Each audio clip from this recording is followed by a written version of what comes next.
კახეთში შვილმა მამა მოკლა ცხედარიკის საცხოვრებელი სახლის ეზოში დამარხა. შინაგან საქმეთა სამინისტროს ინფორმაციით მომხდარს წინ ურთიერთშელაპარაკება უძღოდა.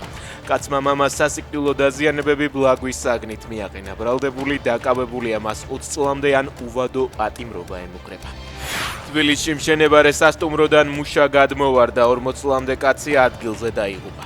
შემთხვევა ალექსანდრე ჭავჭავაძის ქუჩაზე მოხდა, დაწყებულია გამოძიება.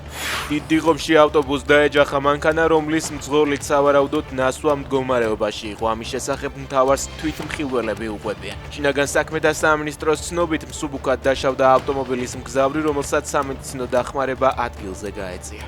ტონის ეოქრიაშვილზე თავდასხმის ბრალდებით დაკავებული პირის მიმართ პროკურატურა საპატიმრო გირაოს ითხოვს. ნიკო ხურცილავას ბრალდება ცოტა ხნის წინ წარუდგინეს. პროკურატურა ბრალდებულისთვის აღკვეთის ღონისძიების სახით პატიმრობის უზრუნველყოფით 5000 ლარიან გირაოს მოითხოვს.